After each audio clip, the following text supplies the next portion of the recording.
कोणीतरी असं म्हटलंय की आपण स्वतःची तुलना कोणासोबत करू नये, तो स्वतःचाच केलेला अपमान असतो.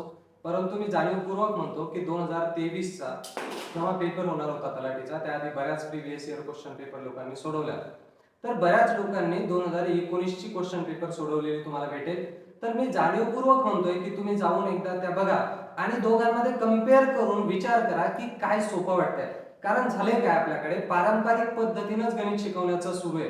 प्रत्येक जण तेच की गणित दिसलं सूत्रात टाका झालं, पण ते सूत्र सूत्र सूत्र. तर त्यामुळे मला सांगा, एखादी गोष्ट येते म्हणजे ती केलीच पाहिजे असं जरुरी नसतं. काही गोष्टी ज्या आपोआप होतात त्याच्यासाठी तीच गोष्ट वापरली पाहिजे. म्हणजे विहिरीतून पाणी काढण्यासाठी दोरीनं ओढलं पाहिजे, हे साधं लॉजिक आहे. पूर्वी दोरी पोहरा त्याने पाणी काढायचंय. परंतु तुमच्याकडे मोटर असेल, बटन स्टार्ट केलं की ते पाणी येतं हे माहित असेल, तरीही तुम्ही केवळ तुम्हाला पाणी ओढता येतं म्हणून पाणी ओढत बसाल का? तर नाही, साधी गोष्ट आहे. तर तसं गणितात केवळ ते सूत्र माहिती आहे म्हणून त्या सूत्रात प्रत्येक वेळी टाकलंच पाहिजे असं जरुरी नाही. बऱ्याच वेळेला बिना सूत्राचं, मी तर म्हणतो 90% ऑफ द टाइम तुम्हाला कोणतेही सूत्र वापरण्याची गरज पडत नाही. बेसिक नॉलेजवर गणिताचे, अंकगणिताचे म्हणतोय जाणीवपूर्वक, हे प्रश्न सोडवता येतात. थोडाफार भूमितीमध्ये तुम्हाला सूत्रांची गरज पडणार आहे, अंकगणितात मात्र गरज पडत नाही. आणि त्याचाच पुरावा म्हणून ही 2019ची क्वेश्चन पेपर आहे. याच तारखेची इतरांनी सोडवलेली क्वेश्चन पेपर आपण बघा आणि चेक करा की काय सोपं वाटतंय. कारण आज मी तुम्हाला प्रश्नपत्रिका ऍक्च्युअली पेपरमध्ये कशी सोडवायची असते ते सांगणार आहे. आणि हे 2019चे तलाठीचा पेपर आहे जसाच्या तसा, परंतु फक्त गणित बुद्धिमत्तेचे प्रश्न आपण यामध्ये घेतलेले. तर क्रांती सूत्र हे असं सूत्र आहे, त्यांना आता माहिती आहे त्यांच्यासाठी नाही, परंतु ज्यांनी अजून पाहिलेलं नाही किंवा ज्यांना माहित नाही, तर याच चॅनलवर किंवा इंस्टाग्रामवर सुद्धा आपण त्याचे व्हिडिओ टाकलेले आहेत की एकाच सूत्रात कसं आपण गणिताचं अख्खं पुस्तक बसवलेलं आहे. तर त्या क्रांती सूत्राचा आज भरपूर वापर होईल ऍक्च्युअल पेपर सोडवताना सुद्धा. मी फक्त तुम्हाला गणित सोडून नाही दाखवणार आहे, तर गणित सोडवण्याची कला शिकवणार आहे की कोणत्या गोष्टी केल्या पाहिजेत. कारण परत सांगतो की तुमच्याकडे टाइम आहे, परंतु तो टाइम युटिलाइज व्यवस्थित झाला पाहिजे. गणित बुद्धिमत्तेला वेळ पुरला पाहिजे. तर त्यासाठी काही प्रश्न सोडवायचे असतात आणि काही प्रश्न सोडवायचे म्हणजे गणितीय क्रिया न सोडवता डोक्यातल्या डोक्यात सोडवायचे असतात. काही प्रश्न शॉर्टकट मध्ये सोडवायचे असतात, एखाद्या प्रश्नाला तुम्हाला वेळही द्यावा लागतो. तर ते सगळं कॉम्बिनेशन आज आपण बघणार आहे. कोणता प्रश्न कसा सोडवायचा हे सुद्धा सांगेल. मी ऍक्च्युअल पेपर दिलेले, बरेच परीक्षा पास झालेले आणि तो पास होण्याचा अनुभव आहे म्हणून सांगतोय. म्हणजे फुकट ज्ञान पाजत नाहीये, स्वतःच्या अनुभवातून सांगतोय. बघा, आता हा प्रश्न साधी गोष्ट आहे, कोणालाही समजते. त्यांना सरासरी शिकली, काय करायचंय त्याला माहितीये की या सर्व संख्यांची बेरीज करायची आणि एकूण किती संख्या आहेत त्यांनी भागायचे. म्हणजे आपण समजूया की ही 5 लोक 6 लोक जिथे 2 2 4 आणि 6, तर या सगळ्यांची बेरीज करायची आणि 6 ने भागायचं, सगळ्यांना कळतं. परंतु ही मोठी बेरीज टाळायची असेल, म्हणजे मी ऍक्च्युअल पेपर मध्ये कसा सोडवतो ते शिकवून देतोय. बघा, आपण आकडे एरवी पण बेरीज करायला लिहिणारच की नाही तुम्ही, तर लिहा असे 88 उभे लिहिले, बेरीज करता येते. बेरीज करायला किती वेळ लागतो, तर तुमचं कॅल्क्युलेशन ठीकठाक असेल तर फार वेळ लागत नाही असाय. परंतु ती बेरीज टाळता येते, माझं म्हणणं आहे. प्रत्येक वेळी ती बेरीज करत बसण्याची गरज नाही. आता हा प्रश्न असा दिला तुम्हाला कधीही, याच्यानंतर पोलीस भरती असो की तलाठी, कोणताही सरळ सेवेत, तर या सगळ्यांची बेरीज करण्यात वेळ घालू नका. काय करायचंय ते सांगतो. याच्या जवळपास म्हणजे सर्वांना, तुम्ही 6 मित्र आहेत असे इमॅजिन करा. कुणाकडे 80 रुपये, कुणाकडे 88, कुणाकडे 90 असे रुपये आहेत. अंदाज येतो की नाही की प्रत्येकाजवळ 80च्या आसपास रुपये आहेत आणि ऑप्शनही कसे आहेत, 80 83 सॉरी 85 84 82 83. मग आपण काय करायचं अशा वेळेला, प्रत्येकाकडे एक अमाऊंट घेऊन द्यायची. कोणतीही तुम्ही ठरवू शकता, यातली कोणतीही एक ठरवा. मी काय म्हणतो, जाणीवपूर्वक प्रश्नाच्या ऑप्शनवर जात नाही, मी माझ्या मनानं ठरवतो की प्रत्येकाजवळ 80 ठरवायचे आहेत आपल्याला, प्रत्येकाजवळ 80. मग पहिला व्यक्ती आहे त्याच्याकडे 80 रुपये दिले आपण आणि शिल्लकचे जे 8 रुपये उरले ते फक्त बाजूला ठेवले. याला पण 80 रुपये दिले आणि याच्याजवळ जे 9 रुपये होते ते बाजूला ठेवले.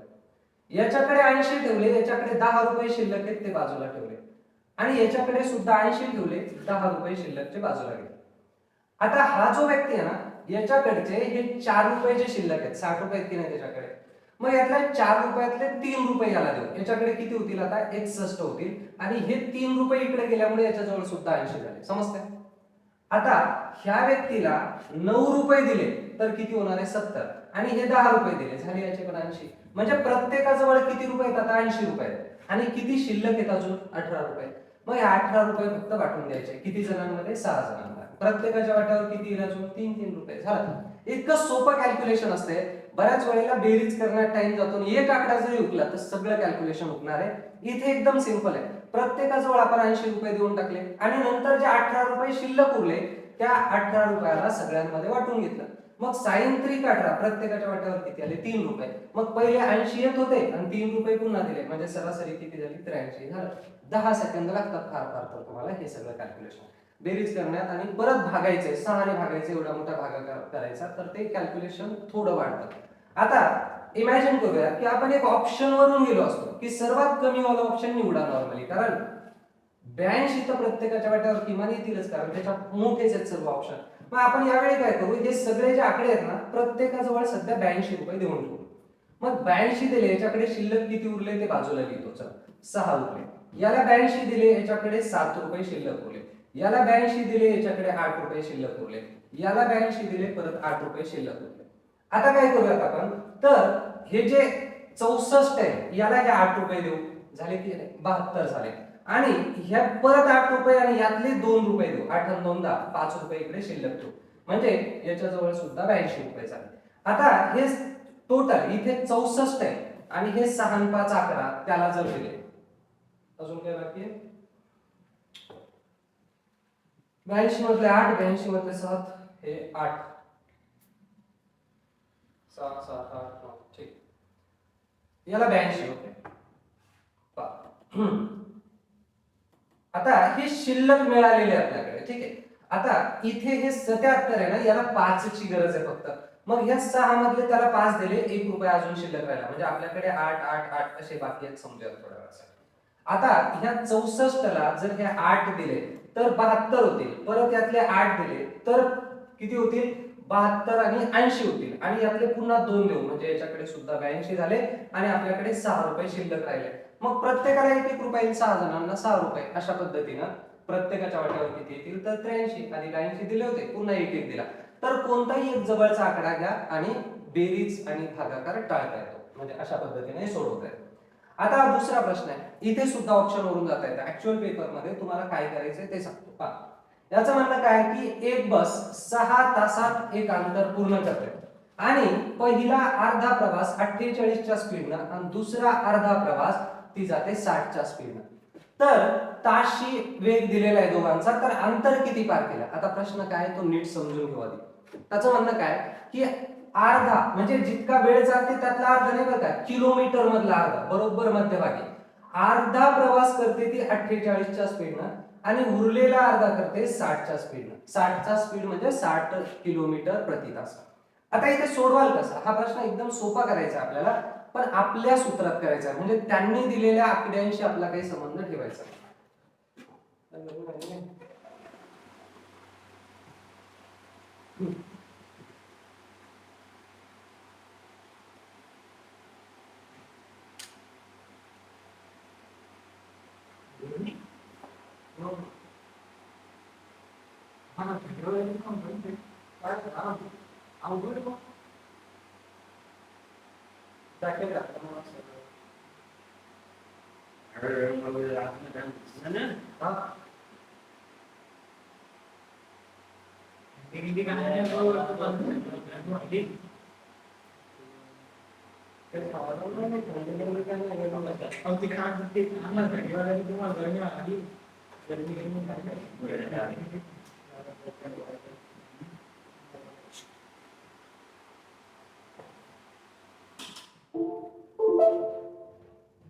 तर हा प्रश्न सोडवायचा आहे आपल्याला आपल्या पद्धतीनं. बघा याचं म्हणणं काय की अर्धा प्रवास त्याने 48 च्या स्पीडने केला आणि उरलेला अर्धा प्रवास 60 च्या स्पीडने केला.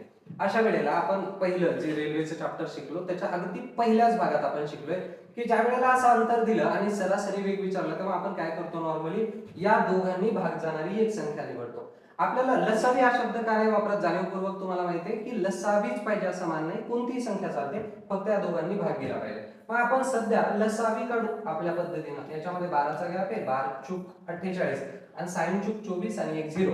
मग आपण काय करूया 240 किलोमीटर अंतर आहे असं आपण समजू. आता हा 240 किलोमीटर पहिलं, हे 240 किलोमीटर आणि हे 240 किलोमीटर, असं एकूण किती अंतर पार करतो तर 480. आपल्या आपल्या मनानं कोणतंही अंतर घेऊन तुम्ही उत्तर काढू शकता पहा, गॅरंटी याची. आता हे 240 किलोमीटर गेला 48 च्या स्पीडनं, तर 24 एक 24 24 दोन्ही 48 आणि इथे 2 उरले, 2 पंचे 10, म्हणजे किती तास लागले त्याला तर 5 तास लागले. आणि त्याच्यानंतर पुढचं जे 240 किलोमीटर आहे ना, तो 240 किलोमीटर गेला 60 च्या स्पीडनं, 00 कडला साइन 24, म्हणजे 4 तास लागले. आता इथे मजा आहे, आता इथे क्रांतीसूत्राचा वापर आहे खास. पहा याचं म्हणणं काय, एकूण प्रवास किती झाला 240 240, म्हणजे अंतर किती झालं आपलं 480, 240 240, आणि किती तास लागले 5 आणि 4 9 तास लागले. मग फक्त क्रांतीसूत्राला तुम्ही इतका प्रश्न विचारा की 9 तासात 480, तर त्याचं म्हणणं आहे 6 तास त्यांनी एकूण प्रवास केला, तर 6 तासात किती संपले. इतकं साधं आहे, कुठल्याही सूत्रात टाकायची गरज नाही, काहीच नाही, एकच सूत्र वापरायचं आपल्याला, हेच क्रांतीसूत्र, आणि बेसिक नॉलेज फक्त तुम्हाला असतं गरजेचं आहे याच्यासाठी. आता इथे काय होईल मला सांगा, तर ज्या वेळेला या दोघांचा गुणाकार होईल 480 गुणिले 6 आणि भागिले 9, आता काय होईल तर 3 ने भाग देऊ आपण, 3 दोन्ही 6, 3 त्रिक 9, 3 एक 3 एक उरला, 3 सक 18. आता काय मिळालं आपल्याला 16 दोन्ही 32 आणि हा 0. याचा अर्थ त्यांचं अंतर किती किलोमीटर असेल तर 320 झालं. लहान लेकरासारखा प्रश्न आहे. आता हा प्रश्न मी हवं तर परत एकदा सांगतो कसा सोडवलाय ते. पहा आपण काय करायचंय, तर साधं अंतर कितीही किलोमीटर घेऊ शकतो, फक्त अट एवढीच आहे की आपल्याला भाग जाणारी संख्या पाहिजे, कारण कॅल्क्युलेशन सोपे जातात. मग आपण अंतर किती ठरवलं ते अर्ध अंतर, आपण अर्ध अंतर ठरवलं 240. आता 240 च्या ऐवजी तुम्ही 480 घेतलं तरी चालतं, किती अंतर चालतं 200 भाग जायला प्रॉब्लेम होईल. 120 किलोमीटर जर घेतलं तर काय होईल पहा, 120 किलोमीटर भागिले 48, तर काय होईल 48 च्या स्पीडनं मला 12 1 12 12 चौक 48, मग 2.5 तास भेटतील. फक्त कॅल्क्युलेशन तुम्हाला पॉइंट मध्ये येईल, त्याच्यामुळे भाग जाणारी संख्या घ्या. 48 न 120 ला भाग जात नाही, म्हणून ती नका घेऊ, घेतलं तर चालतंय, फक्त पॉइंट मध्ये आकडे येतील, कॅल्क्युलेशन तुम्हाला अवघड जाईल, बाकी काही नाही, उत्तर तर येणारच आहे त्याने सुद्धा. आता 240 किलोमीटर पहिला अंतर आणि 240 किलोमीटर नंतरचं अंतर, असं एकूण अंतर त्याने पार केलं. पहिलं अंतर पार केलं 48 च्या स्पीडनं आणि दुसरं अंतर पार केलं 60 च्या. मग 24 एक 24 आणि 24 दोन्ही 48, 2 पंचे 10, म्हणजे 5 तास लागले. आणि नंतरचं अर्ध अंतर पार करायला साइन चूक 24 असे 4 तास लागले. मग एकूण अंतर किती पार केलं त्यानं तर 240 240 असं 480, आणि त्यासाठी त्याला किती तास लागले 9 तास.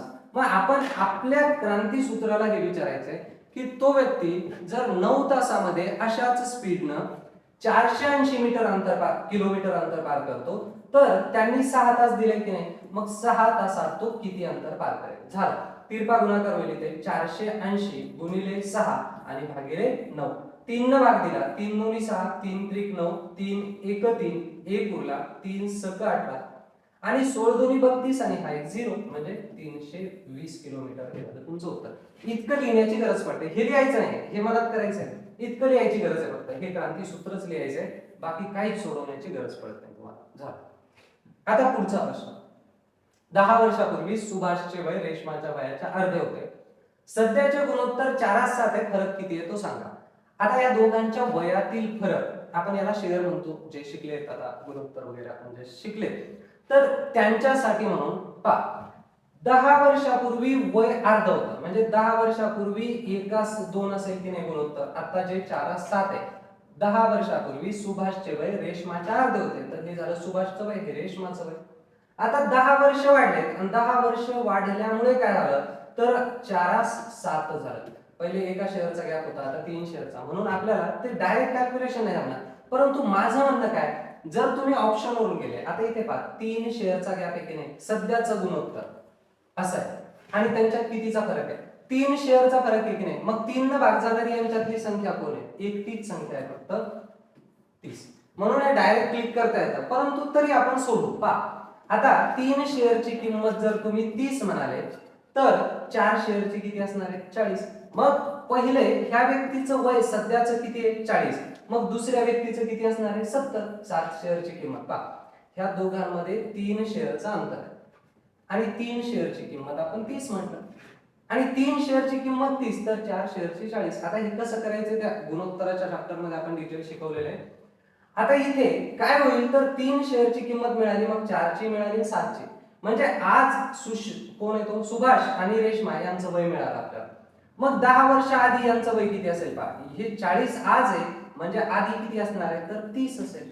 आज 70 आहे मग 10 वर्ष आधी किती असेल 60 असेल. पहा गुणोत्तर भेटलं, 30 एक 30, 30 दोन्ही 60. आपल्याला काय पाहिजे होतं अर्ध होतं, वय अर्धे, 30 60 च्या अर्ध आहे. म्हणजे ऑप्शन वरून डायरेक्ट टिक करता येतं, बऱ्याच वेळेला प्रश्न सोडवण्याची गरज नसते, व्हेरीफाय करायला 10 सेकंद लागतात. आता परत असा प्रश्न, जॉनचे वय मार्टिन पेक्षा 4 पट आहे, आज 4 पट आहे, आहे याचा अर्थ होते आणि आहे यात फरक आहे, 4 पट आहे कसं करायचं होते आहे.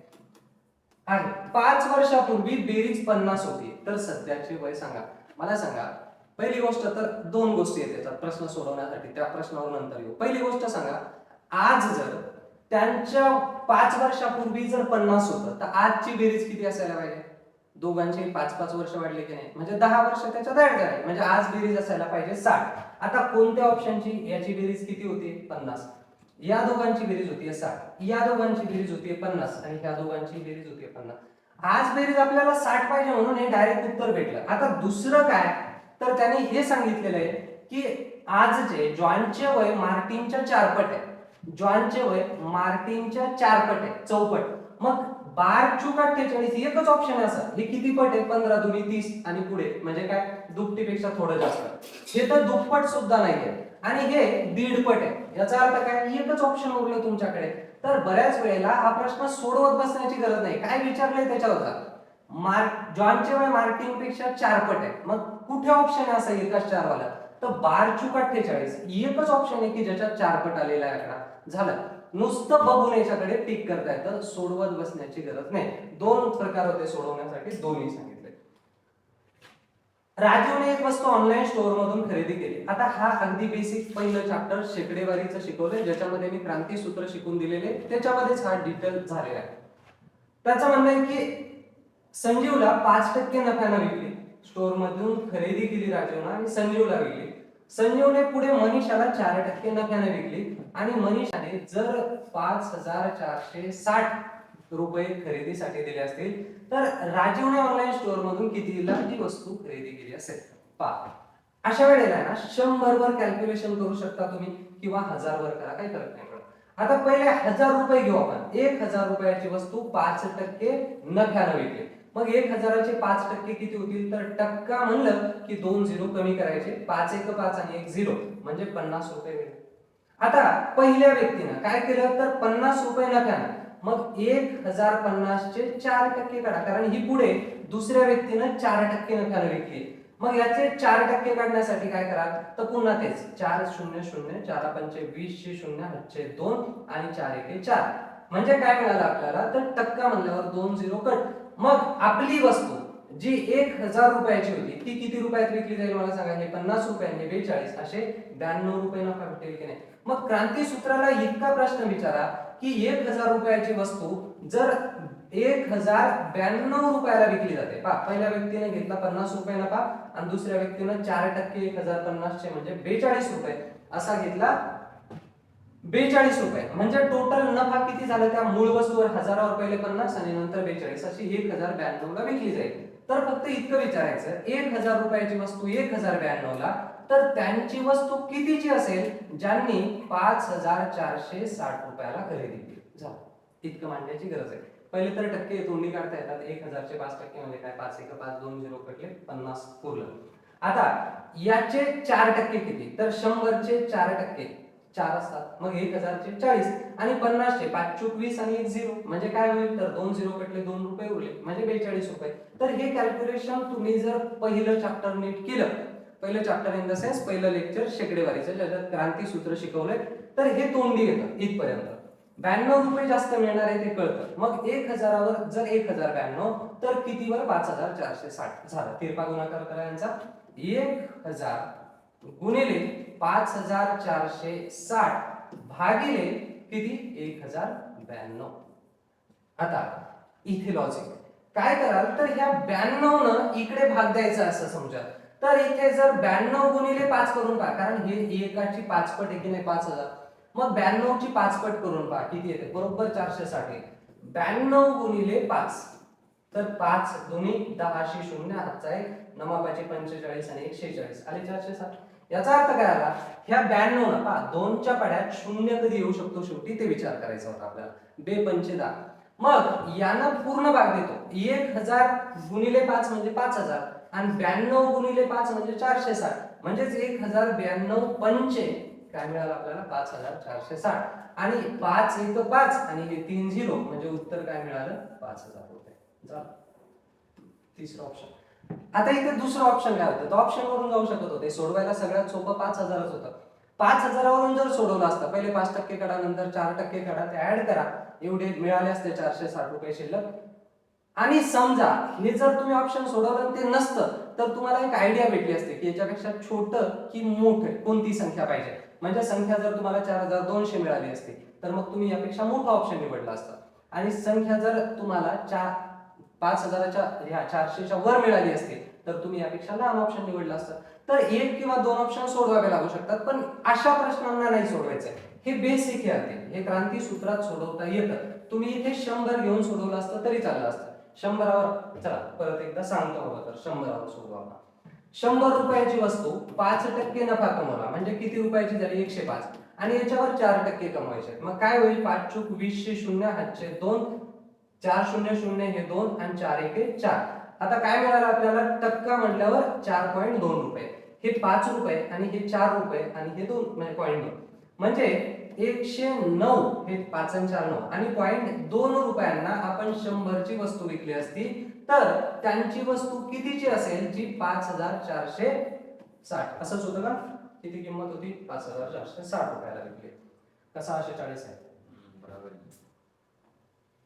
ओके, आता यांचा पण तिरपा गुणाकार केला तर तेच होणार बघा. 100 गुणिले 5460 आणि भागिले 1092 समजा, आणि इथे एक 0 देऊन टाका इथला पॉइंट कट करण्यासाठी. एक्झॅक्ट हेच कॅल्क्युलेशन आहे की नाही, वरती मागच्या पेजवर ते चेक करा, सेम कॅल्क्युलेशन आहे. तर त्यामुळे तुम्ही 100 घेतला काय 1000 घेतला काय, आकडा जो सुटसुटीत वाटेल तुम्हाला तो घेऊन सोडवा, एकदम सोपं आहे. बऱ्याच वेळेला म्हणजे मी तेच सांगतोय की तलाठी किंवा पोलीस भरतीचे 25 प्रश्न असतील, त्यातल्या 15 प्रश्नांना तर तुम्हाला पेन उचलण्याची गरज सुद्धा पडत नाही, तोंडी सांगता येतात. उरलेले 10-15 तुम्ही क्रांती सूत्रात टाकून सोडू शकता. बाकीचे क्रांती सूत्रात पण पेनची गरज नाही पडणार, इतके सोपे असतात. आता एका शहराची लोकसंख्या दरवर्षी 15% वाढते. आता हे प्रश्न आहे ना, खरं पाहिलं तर हा प्रश्न आहे चक्रवाढ व्याजाचा. आता इथे म्हणणं काय त्याचं की दरवर्षी लोकसंख्या 15% वाढते आणि 1995 साली 8000 होती, तर 97 साली किती होईल. आता याला चक्रवाढ व्याजाच्या सूत्रात टाकलं ना, फार मोठे मोठे गुणाकार होतात, कॅल्क्युलेशन फार भयंकर असतात. आपण एकदम सोपं करून द्यायचं. पहा 8000 रुपये असं समजायचं, किंवा 8000 लोक आहेत समजा, याचे 15% तोंडीच काढता येतात की नाही तुम्हाला, 0 कटला टक्क्यामुळे, आणि 15 8 120 आणि हा एक 0. मग पहिल्या वर्षी 1200 वाढतील, दुसऱ्या वर्षी सुद्धा 1200 वाढतील, समजतंय. आणि चक्रवाढात काय होतं, तर ह्या व्याजावर सुद्धा व्याज भेटत असताना, तर त्यामुळे ह्या 1200 चे सुद्धा 15% वाढतील, समजतंय. पहिल्या वर्षी 8000चे 15% वाढले, दुसऱ्या वर्षी काय होईल, ते 8000चे तर 15% वाढतील, पण या 1200चे पण 15% वाढणार. मग इथे काय होईल, तर या दोघांचा गुणाकार करा, 0 कटला टक्क्यासाठी, आणि 12 आणि 15 होतात 180, म्हणजे 12 गुणिले 15 होतात 180. आता आपल्याला एकूण किती लोकसंख्या वाढली पाहिजे, हे 2400, ही 100 म्हणजे 2500 आणि 80. मग जी लोकसंख्या आधी 8000 होती ती आता वाढली किती, तर 2580 वाढली. हे 1200 1200 2400, हे 100 2500 आणि हे 80. याच्यामध्ये हवं तर असे ऍड करा तुम्ही इकडे, इथे 0 8 हा 5 आणि हे 2.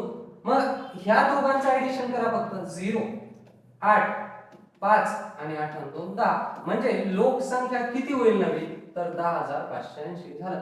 इतका साधा प्रश्न आहे, याला कोणत्याच सूत्रात टाकण्याची गरज नाही. साधं काय, तर 8000चे 15% काढा, दोनदा लिहा, पहिल्या वर्षी वाढेल दुसऱ्या वर्षी, आणि दुसऱ्या वर्षी काय होईल, फक्त ह्या 1200चे याचे सुद्धा 15% वाढते, ऍड करा, संपलं. हा तर लहान लेकराचा प्रश्न, हा विचारलाच का असा प्रश्न तुम्हाला पडायला पाहिजे. पण हा विचारला जातो फील गुड फॅक्टर, जे पोरं नवीन पहिल्यांदाच पेपर देत आहेत त्यांना वाटावं की आपल्यालाही काहीतरी आलंय, त्याच्यासाठी हे प्रश्न असतात.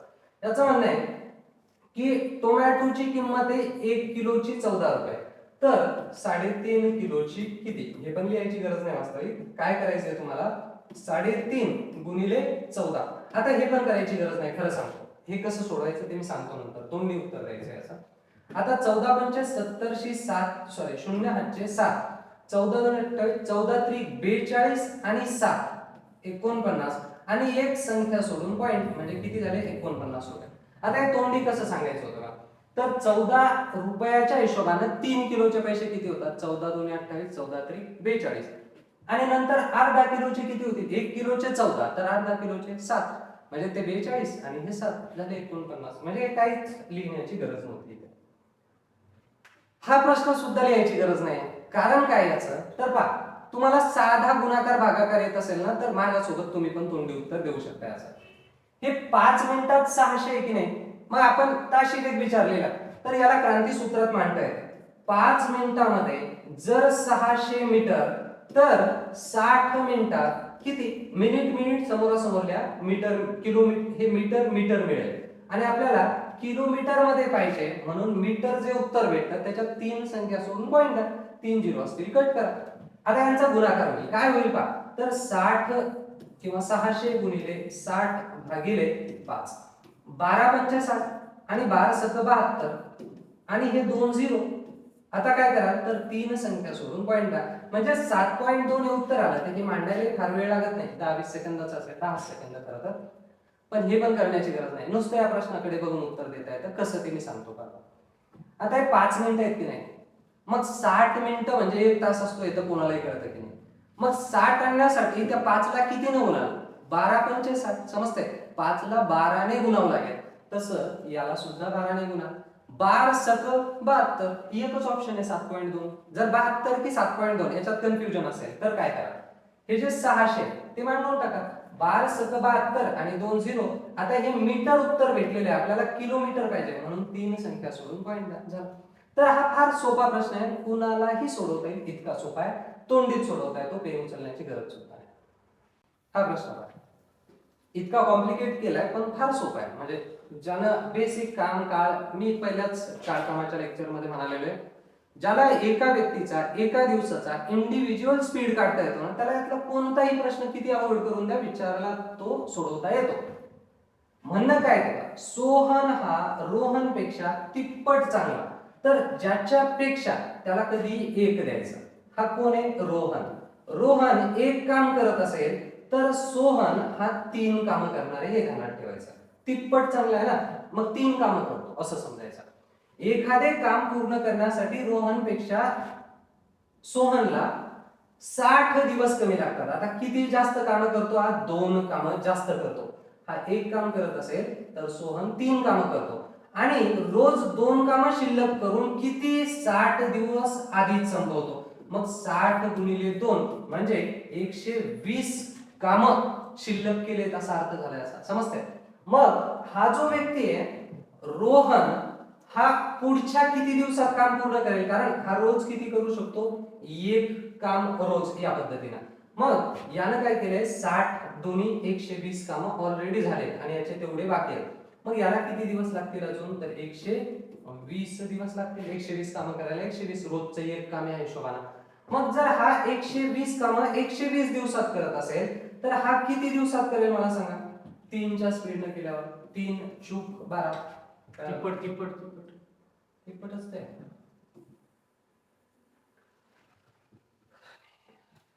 म्हणजे 100 3 द्यायचे, रोज तिप्पट ते 60 दिवसात 60 डोकं वापरायला शिका, जास्त महत्वाचं आहे. पहा हा प्रश्न इतका सोपा करून आपण समजूया. याचं म्हणणं काय, सोहन हा रोहन पेक्षा, मग रोहन पेक्षा ज्याच्यापेक्षा म्हटलं त्याला 1 द्यायचं कधी, दुप्पट तिप्पट चौपट म्हणलं की त्या दुसऱ्या व्यक्तीला 2 3 4 जेवढे पट म्हणलं तेवढे देऊन टाकायचे. हे काय दिलं तर आपण समजूयात रोहन 1 काम करतो आणि सोहन किती करेल, मग तिप्पट चांगल्या म्हणल्यावर 3 कामं. आता सुतार आहेत तर काय काम आहे, आपण समजूयात की त्याला काहीतरी एखादं खेळणं बनवायचं लाकडाचं, तर हा रोहन 1 बनवत असेल तर सोहन 3 बनवू शकतो असा याचा अर्थ झाला. आता पुढे काय, तर इथे इमॅजिन करा आपण जर ही 3 कामं घेतले, एक 3 खेळणी बनवायची असेल तर सोहनला किती दिवस लागेल? 1 दिवस लागेल. 3 कामं करतो ना रोज, तर 1 दिवस लागेल. आणि रोहनला ते 3 खेळणी बनवण्यासाठी रोज एक असे किती दिवस लागतील? तर 3 दिवस लागतील. यांच्यामध्ये किती दिवसांचा फरक पडला? 2 दिवसांचा. का? तर कामं किती घेतली होती आपण? 3. मग आपल्याला 60 दिवसांचा फरक पाहिजे की नाही? मग आपण प्रश्न विचारायचा क्रांतीसूत्राला की जर 3 कामं घेतले तर 2 दिवसांचा फरक पडतो, मग 60 दिवसांचा फरक पडण्यासाठी किती कामं त्यांच्याकडे असली पाहिजेत? साधा प्रश्न आहे की नाही? की जर 2 दिवसाचा फरक पडतो 3 कामांमुळे, तर 60 दिवसांचा किती कामामुळे? तिरपा गुणाकार केल्याचा 3 गुणिले 60 भागिले 2 बे त्रिक 6, 3 त्रिक 9 आणि 1 0. याचा अर्थ काय आला? 90 कामं आहेत.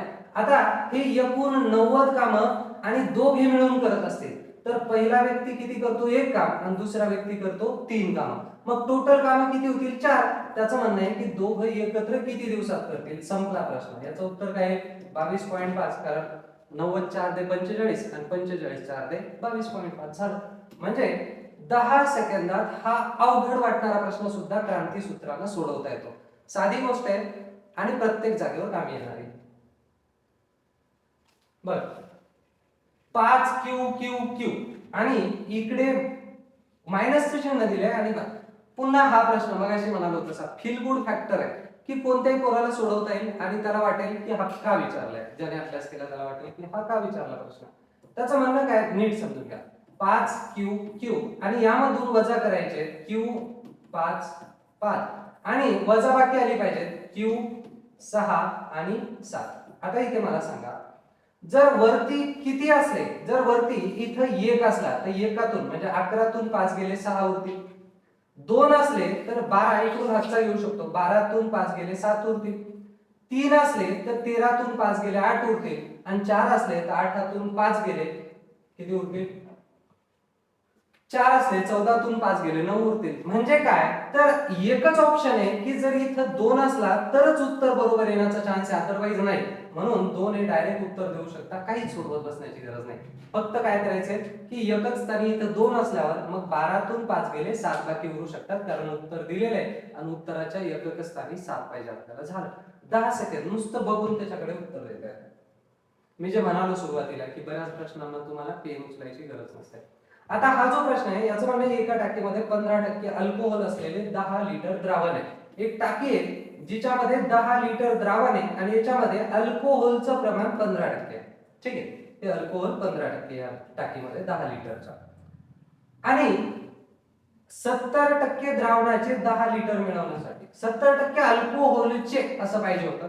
कदाचित हा प्रश्न बनवताना अल्कोहोलचं प्रमाण जास्त झालेलं दिसतंय बनवणारा, त्याच्यामुळे कदाचित असा प्रश्न. पण ते अपेक्षा तशी करूयात आपण की 70% द्रावणाचे 10 लिटर द्रावण असा काही प्रश्न होऊ शकत नाही. 70% अल्कोहोल असणारे 10 लिटर द्रावण मिळवण्यासाठी हे द्रावण 80 लिटर अल्कोहोल असलेल्या द्रावणाच्या अंदाजे किती लिटर सह बदलावे. तर त्याचं म्हणणं असं असावं की एक भांडे आहे ज्याच्यामध्ये 10 लिटर द्रावण आहे ज्यापैकी 15 लिटर अल्कोहोल आहे.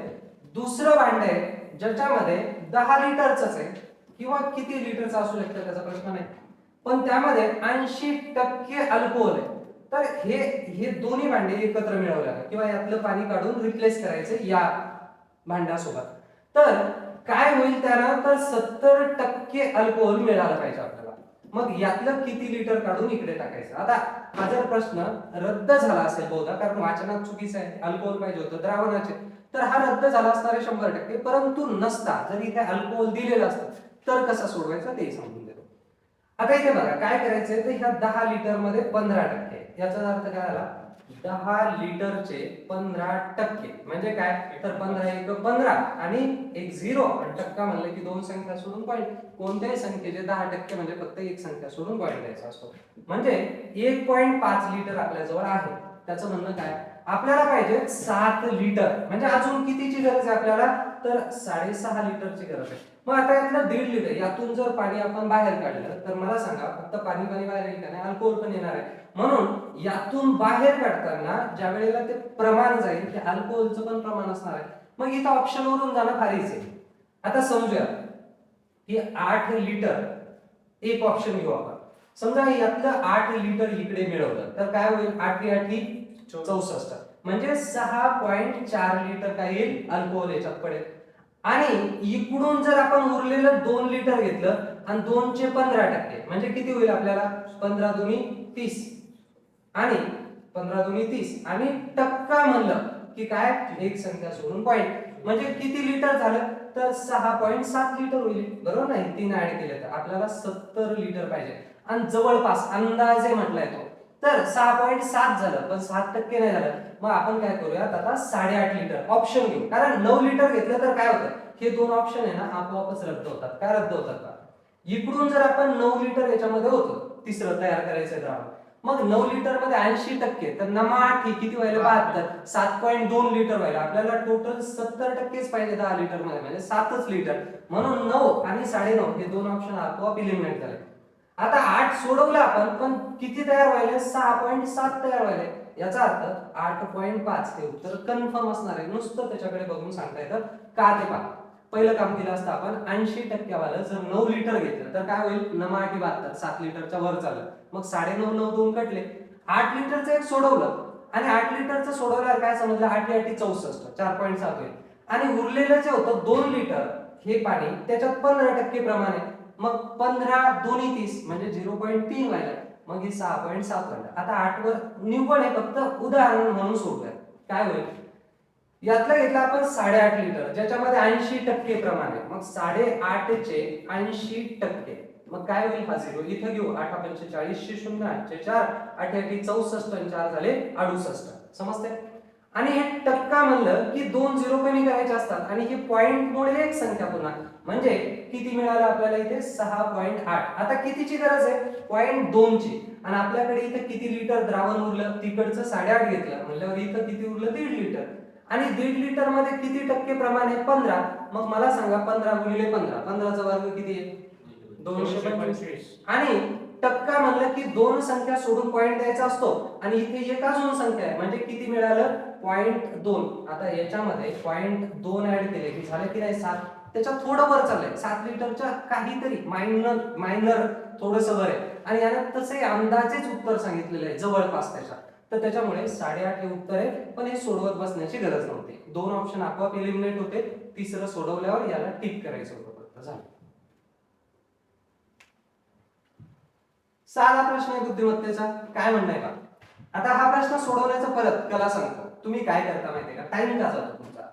क्यू आणि एन चा संबंध शोधता. तुम्हाला माहिती एन ओ पी इकडून उलट आलोय आपण. एन ओ पी आणि क्यू आर बरोबर. नंतर काय आलं? यू च्या पुढचं अक्षर आहे. मग यू च्या पुढे काय? व्ही डब्ल्यू आणि एक्स आलं. आता तुम्हाला दोन अक्षर कळले की पहिलं काय आहे तर उलट जायचंय. मग ए ला उलट जाण्यासाठी काय करावं लागेल? तर X Y Z A B C D असं सुरू होईल की नाही. मग दोन अक्षर सोडले याचा अर्थ सुरुवातीला एक्स असणार आहे कळलं. मग सुरुवातीचा एक्स कळल्यानंतर हे दुसरं शोधण्याची गरज नाही. का नाही? तर क्यू कॉमन आहे, क्यू कॉमन आहे, पी कॉमन आहे. तुम्ही हे सोडवत चालता. पहिलं काय दुसरं काय नाही सोडवायचं नाही. दोन ऑप्शन इलिमिनेट झाले की नाही यांचा संबंध नाही. आता कोण उत्तर असणार आहे? एक तर पहिलं किंवा दुसरं ह्या दोन पैकी असणार की नाही. मग डायरेक्ट शेवटचं अक्षर जे कॉमन नाही ते सोडवा. आता शेवटच्या अक्षरात इथे काय झालंय पहा. एन ओ आणि पी सोडले आणि क्यू लिहिला की नाही. मग तुम्ही पण इथं आर नंतर दोन अक्षर सोडा एस टी आणि शेवटी काय पाहिजे आपल्याला? यू. मग यू या ऑप्शन मध्ये म्हणून दोन वर टिक करा. मधले अक्षर सोडत बसू नका. ज्या वेळेला दोनच माहिती आहे यापैकी उत्तर आहे आणि शेवटचं यू आहे झालं. दुसरं ऑप्शनच नाही. इथे आहे यू पण सुरुवातीला आपल्याला माहिती एक्स पाहिजे होतं आपल्याला. तर अशा पद्धतीनं साधे प्रश्न 10-10 सेकंदात सोडवता येतात. हा प्रश्न पण मगाशी सांगितलं ना त्या टाइपचा आहे थोडा थोडा. याचं म्हणणं आहे ए ची व्हॅल्यू काय असणार आहे बरोबर. आता समजा कोणतीही संख्या येते 8 ठेवू आपण जशी दिली तशीच ठेवू आणि गुणिले 9 करायचे आणि इकडे 11 असणार आहे तुम्हाला माहिती आहे. मला सांगा 9 81 शी 1 हातचा 8 आला. हा इथेच राहणार आहे की नाही. मग काय कराल सोपं? तर पहिलं ऑप्शन आहे 4. मग 4 घेऊन पहा. 9 चूक 36 36 आणि 8 इथे एक आकडा 4 मांडला तर येईल का उत्तर आहे बरोबर. इथे जर 4 घेतलं तर इथे पण 4 पाहिजे ना. ए पाहिजे की नाही तिथे. मग 9 चूक 36 आणि 36 आणि 8 4 होऊ शकतात का? नाही होऊ शकत. म्हणून आपल्याला तो चालत नाही. मग दुसरा ऑप्शन काय, तर इथे 5 आहे. समजा इथे 5 लिहिलं तुम्ही, तर नमापाची 45, 45 आणि 8 5 होतील का, म्हणजे 51 होतील का, तर नाही होते. हे पहा परत जाऊ आपण.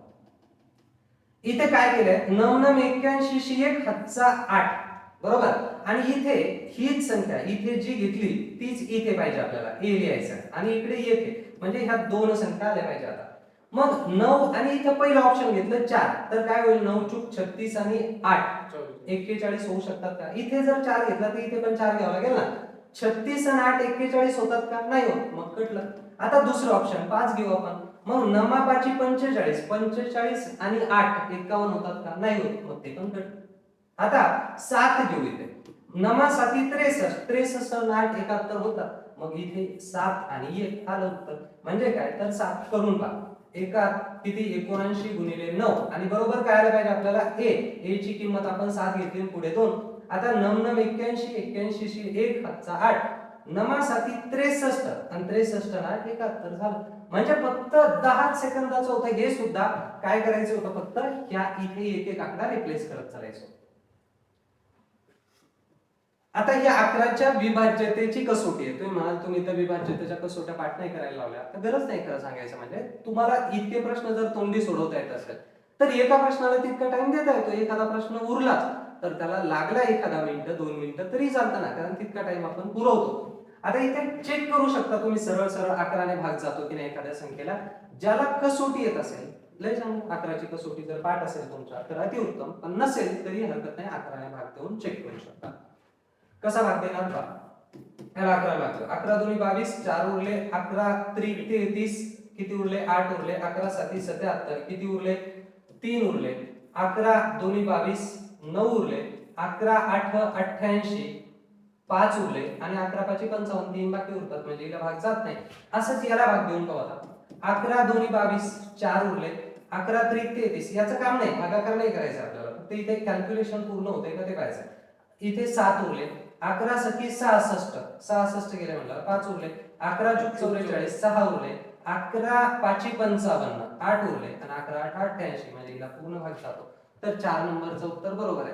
कसोटी येत असेल, सगळ्या कसोट्या शिकवल्या आहेत तशा येत असतील, चांगली गोष्ट आहे. नसेल तरी हरकत नाही, असं तुम्ही डायरेक्ट चेक करू शकता. सोडवा तुम्ही.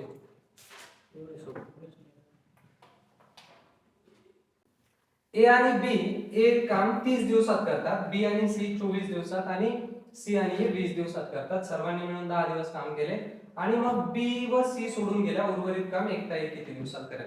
साधा प्रश्न आहे हा. प्रश्न सोडवताना किंवा काळ कामाचा कोणताही प्रश्न सोडवताना आपली जी पद्धत आहे त्यात काय करतो आपण, तर या सगळ्यांनी भाग जाणारी एक संख्या निवडतो.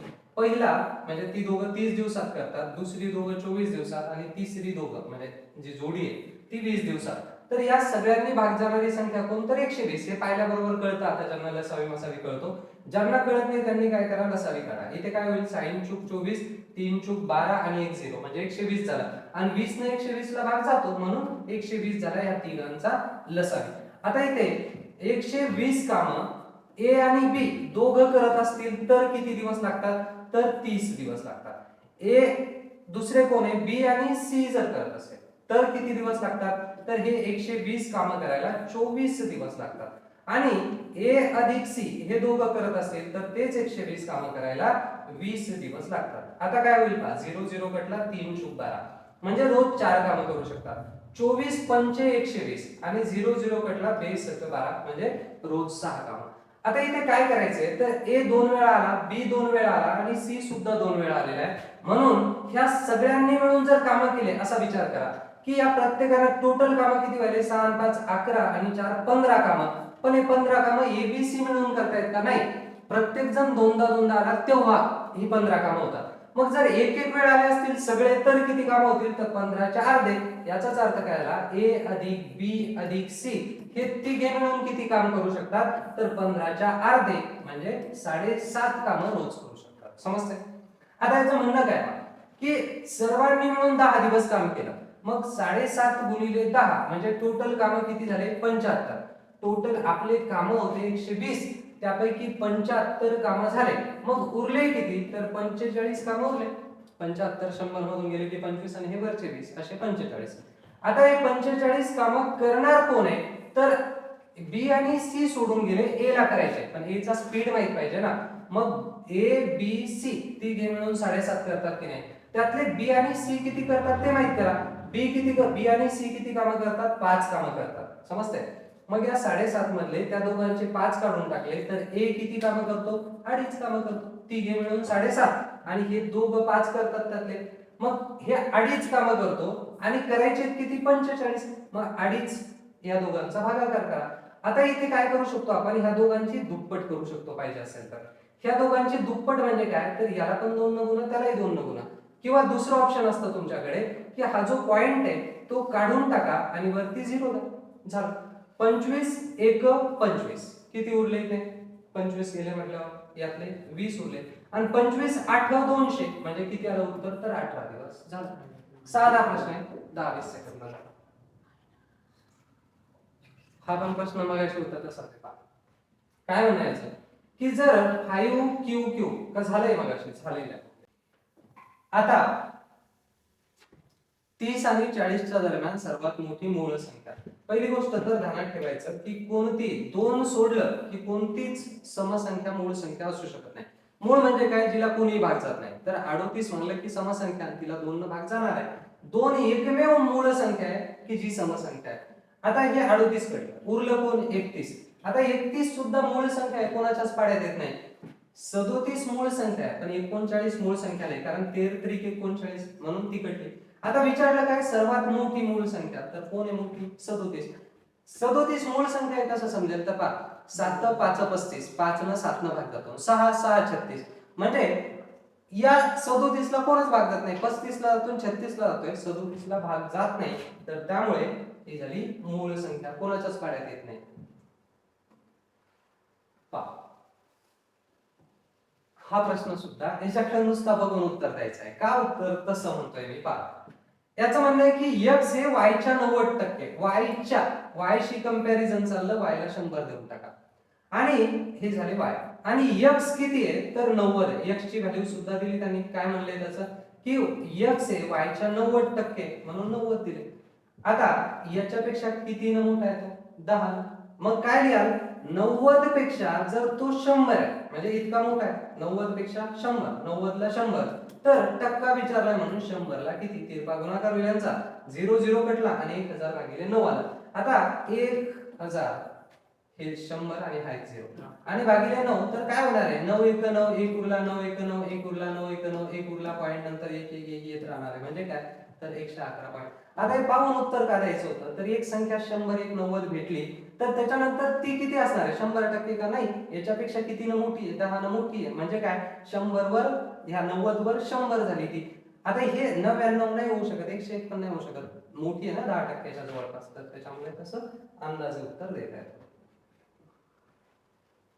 हा प्रश्न सुद्धा का विचारलाय असा प्रश्न आहे. आता याचं म्हणणं काय पहा की 549 रुपये 3 मुलींमध्ये वाटायचे. आपण काय करतो माहितीये का? गडबड इतकी असते ना आपल्याला, नाही सूत्रात टाकायचं, याचे 25%, त्याचे 25%, याचं कमी, नाही काहीच गरज नाही. प्रश्नाकडे म्हणजे ऑप्शन कडे जर तुम्ही नीट पाहिलं तर तुम्हालाच हसायला येईल की का विचारलाय हा प्रश्न, का असं मी म्हणतोय ते पहा.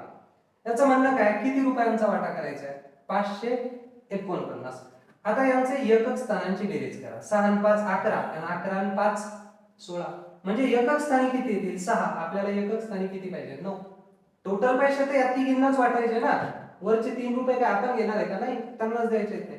आता इथे पहा, 8 आणि 8 16, इथे पण एकक स्थानी किती आले? 6. इथे पहा 4 आणि 2 6 आणि इथे 0 म्हणजे एकक स्थानी किती आले? पुन्हा 6. आता इथे पहा 5 आणि 4 9, 9 आणि 0 म्हणजे एकक स्थानी किती आले? 9. आपल्याला 9च पाहिजे होते, झालं उत्तर. काहीच करण्याची गरज नव्हती, नुसतं साधी गोष्ट आहे. ते समजा तुम्ही म्हणाले आता 9 बाकीच्या जागेवर असलं तर काय? मग ठीक आहे ना, तुम्ही लिहा, एकाला 100 द्या, एकाला 25% जास्त आहे तर त्याला पण 125 द्या, दुसऱ्याला त्याच्यापेक्षा 25% जास्त आहे तर त्याचे 125 चे 25%. पण इतका गोंधळ घालत बसण्याची गरज नव्हती. हे साधं उत्तर होतं, ऑप्शन वरूनच जायचं अशा वेळेला. बेसिक, कारण मी दुसरं सूत्र तर देत नाही पूर्ण बॅच होईपर्यंत. 2 गोष्टी फक्त, 20 पर्यंतचे पाढे पाठ करा आणि वर्ग घन पाठ झाले तर अति चांगलं, त्यामुळे उत्तर पटापट देता येतात, कॅल्क्युलेशन फास्ट होतात. इथे पहा 131, 142, 155, 170 आणि 187. कितीचा फरक आहे यांच्यामध्ये? 11. या दोघांमध्ये 13, या दोघांमध्ये 15, बरोबर ना? मग इथे कितीचा आहे? 17. मग पुढे कितीचा असला पाहिजे? 19चा. मग 9 7 1606 हातचा 1. 6 वाले ऑप्शन आहे डायरेक्ट टिक करू शकता. हे सोडवत बसायचं नाही पुढे. आणि नंतर हातचा 1 8 आणि 2 10. 10 0 हातचा 1 परत म्हणजे किती आला? 206. पण 206 वर जायची गरज नाही. 6 वाला एकच ऑप्शन होते की नाही, डायरेक्ट टिक करून टाका. तर अशा पद्धतीनं हा होता 2019 चा तलाठीचा पेपर आणि 2023 चा पेपर सुद्धा आपण लवकरच याच्यावर 2023 च्या जेवढ्या बॅच झाले असतील सगळे आपण सरावासाठी याच्यावर देऊ. आता हे इतके फास्ट का सोडवता आले किंवा कोणतंही सूत्र का वापरण्याची गरज नाही पडली, तर त्यासाठीच आपण एक क्रांती सूत्र डेव्हलप केलेले आहे ज्या एकाच सूत्रात बहुतेक प्रश्न टाकून सोडवता येतात. इतर कोणत्याही सूत्राची गरज पडत नाही. तलाठीसाठी आपण काय करतोय तर गणित बुद्धिमत्ता आणि सोबत इंग्लिश सुद्धा देणार आहे. तर सध्या गणित बुद्धिमत्तेची बॅच सुरू आहे ऑलरेडी, ती बॅच जॉईन करा. जर आपण इंग्लिशची बॅच सुरू केली तर ती त्यामध्ये आपण ऍड करू. आता गणित बुद्धिमत्तेत काय करणार आहे आपण तर आतापर्यंत विचारलेल्या सगळ्या प्रश्नपत्रिकांचं विश्लेषण आणि आतापर्यंत विचारलेल्या कोणत्याही टाईपचं गणित तुम्हाला ती बॅच केल्यानंतर 100% सोडवता येणार आहे. मग तो IBPS पॅटर्न असो की TCS काहीच फरक नाही पडणार. तुम्ही स्वतः सांगाल की विचारा तुम्हाला काय विचारायचंय ते, काहीच भीती राहणार नाही गणिताची. आणि अशा पद्धतीनं फार सोप्या पद्धतीनं कोणत्याही सूत्राशिवाय फळा भरून आपल्याला कधीच लिहायची गरज पडत नाही. तुमची रफशीट सुद्धा कधीच पूर्ण भरणार नाही. इतकं साधं शॉर्टकट मध्ये. आणि ह्या ट्रिक नाही आहेत, शॉर्टकट दिलाय म्हणजे ट्रिक इन ध्यानात ठेवायचं नाही. निव्वळ डोकं लावून गणित सोडवता येतं आणि ते डोकं लावायलाच आपण त्या बॅच मध्ये शिकवतो. क्रांती सूत्राचा वापर प्रत्येक चॅप्टर मध्ये कसा करायचा हे पूर्ण डिटेल मध्ये अगदी बेसिक पासून, बेसिक म्हणजे काय तर बेरीज वजाबाकी पासून शिकवलेले, तिकट छाट आकड्यांची कशी करायची हे सुद्धा आपण त्या बॅच मध्ये शिकवलेले आहे. तर बॅच जॉईन करण्यासाठी डिस्क्रिप्शन मध्ये लिंक आहे किंवा क्रांती गुरुची ऍप डाउनलोड करा प्ले स्टोअर वरून आणि बॅच जॉईन करा. भेटूयात आपण आणि बिंदास्त राहा. गणित बुद्धिमत्ता त्या 2 विषयांची जबाबदारी 100% आमच्याकडे असणार आहे. कितीही साधा, कितीही कच्चा मुलगा असला गणितात तरी त्याला गणित जमतं याची गॅरंटी. तर भेटूयात. थँक्यू. गणित म्हणजे क्रांती सूत्र.